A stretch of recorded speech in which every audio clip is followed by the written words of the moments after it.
मडानी में के बंद के डिनल टी स्पेयर के सिंधु दरिया तेजी से पाइण लगो। इरिगेशन अमलो और ठेकेदार गायब, इलाके वासी परेशान।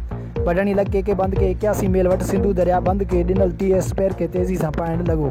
इलाके वासिन जो साह मुठ में। इलाके वासिन जो इरिगेशन अमले और ठेकेदार खिलाफ के बंद 81 मील वट एहतजाज। इन मौके ते फरमान अली, मंजूर अहमद, पोपल, अब्दुल रशीद ऐं ॿियनि मीडिया सां ॻाल्हाईंदे चयो त हाणे भी असांखे इहो ई आज़ार आहे। हाणे असां जंहिं स्पेयर ते बीठा आहियूं 150 फुट जो स्पेयर जेको आहे त मंज़ूर थियल आहे। उन में कुल हाणे 50 फुट 40 फुट वञी बचियो आहे। हाणे जेको आहे त असांजे साम्हूं जेके आबादगार आहिनि या असां रहवासी आहियूं, जेके ॻोठ साम्हूं आहिनि, सभु परेशान आहिनि। पर मां सम्झां थो कंदकोट तक परेशानी आहे। जेको असांजो पंहिंजो पीपीएल गैस फील्ड आहे, इहो त पहिरियों मोह में ई इहो आहे।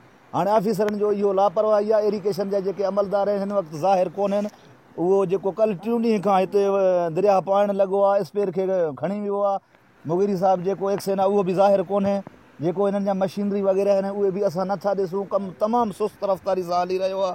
अॻे बि कमु तमामु घटि थियो आहे। पथर जे बचाए ते मिटी सॼो पियो आहे तव्हांजे साम्हूं आहे।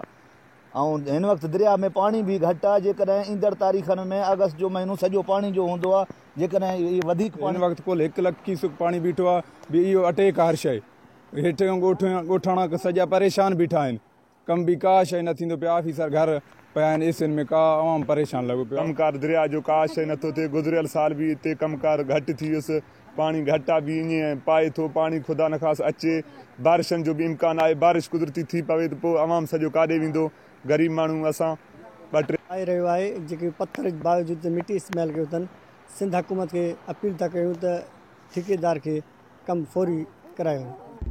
वधीक उन्हनि सिंध हुकूमत खां मुतालबो कयो त बंद जे कम जी जांच कराए ठेकेदार खिलाफ़ कार्रवाई कई वञे, जीअं बंद जो कमु बहितर तरीक़े सां कराए ॾिनो वञे त हितां जी आवाम सकून जो साह खणे। कैमरा टीम सां गॾु आशिक़ हुसैन, मडानी न्यूज़।